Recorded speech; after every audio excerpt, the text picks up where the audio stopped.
Hello, I'm Aiden. And I'm John. Today we'll be discussing the insights from our analysis of the course kata metadata and making some recommendations to improve the student experience. So just a quick background here.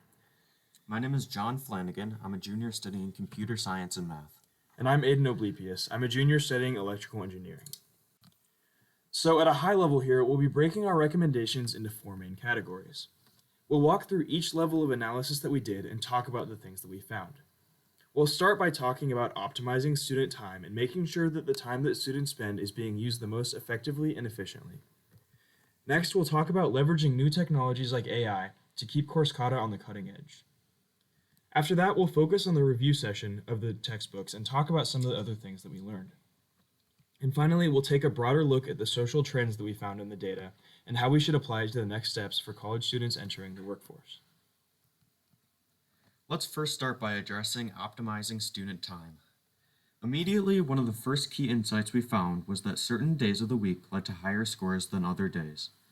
From the first bar chart, we can see that there are much higher average scores on Thursday and Sunday, which means that in terms of course pacing, it is better to assign more critical parts of the course plan on those days, since students may have more time then. We spent a lot of time looking at how the review questions affected student reviews. Notice that on sections with review pages, students spent significantly more time on those pages. Ensuring that important sections have review questions is the best way to have students spend more time with the content and therefore absorb it more. We can prove this correlation with the next graph. We found that on average, the more time that students spent with the data, the better that they performed on the end of chapter reviews. Next, we took a look at the videos in the chapter. We think this is a pretty underutilized part of the platform. We've plotted the average retention overlaid on some sales and marketing video data, and we see a much higher retention rate for course kata videos. This is really important since it means that students are paying attention to these videos even longer than we see in other industries.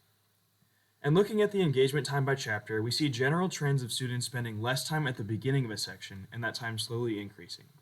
This is pretty much what we expect, but we want to make a note that videos can help gain student interest, especially in sections where they don't spend as much time.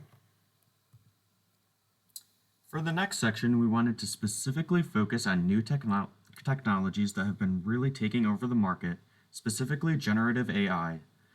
Let's start by just talking generally about the AI space for learning.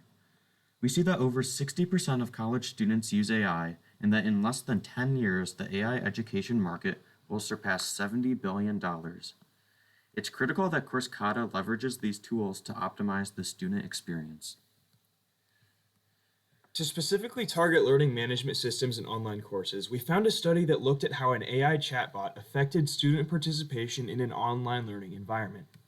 This was a preliminary study, and of course there's definitely more research to be done, but looking at the graph here, we see pretty significant increases in student engagement when an AI assistant was used.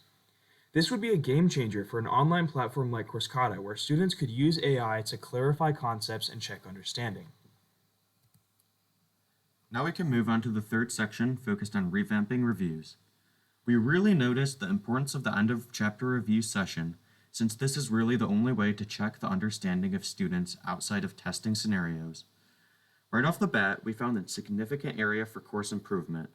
The average score on the questions dramatically falls as the course progresses. Students are performing much better at the beginning of the semester than at the end, so there are definitely improvements to be made. One of the key metrics for performance that we found was the number of questions attempted, including retakes. We found that when students attempted questions more, there was a much higher score correlation. This is crucial if we want to raise those later chapter scores. So the key to higher scores is review questions. For nearly every chapter, we see significantly higher scores for sections that contain review questions.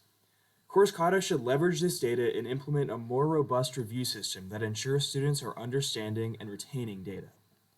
Finally, for this section, we wanted to look at student surveys at the beginning of the chapter. We noticed that students with higher confidence on the previous chapter tended to score higher on the next chapter.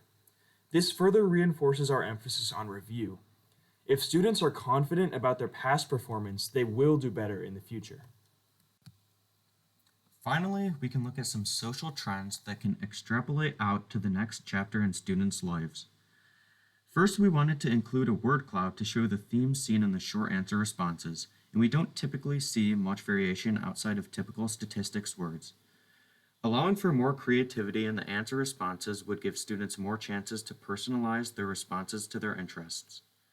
For our student surveys, we see general trends of disinterest towards the middle of the semester, particularly for chapters 8 and 9, group models and quantitative explanatory variables.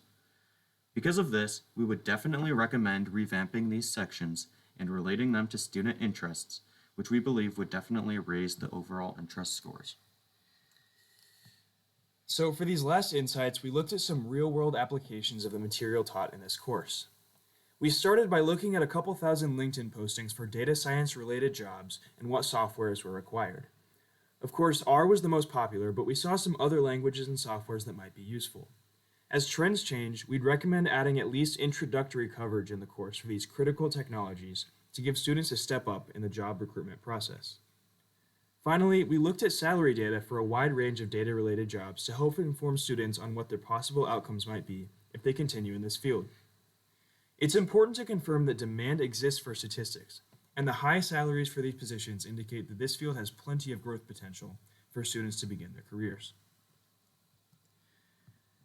Okay, so let's talk about some of the takeaways from this video.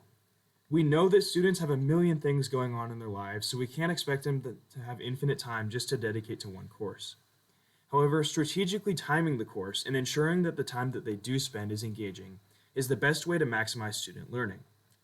Next, we know that AI is going to revolutionize the education market and that already we've seen examples of AI transforming online learning. Leveraging this tech will give students a great way to check their understanding and to get a personalized feedback. For the review sessions, we want to emphasize the importance of the review question.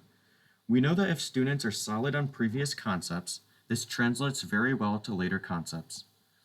Making review sections more robust and more frequent will lead to higher scores. Finally, in terms of general structure, the middle of the book seems to be less appealing to students. We'd recommend revamping this section by introducing content centered towards career development and introducing technology that students will use in the workforce, all in order to promote the next step in student success stories. So we talked about the specific analyses we did on the course kata metadata, and we reviewed our recommendations for the platform in order to maximize student engagement and growth. Big thanks to the ASA, Notre Dame, and of course, Course Kata.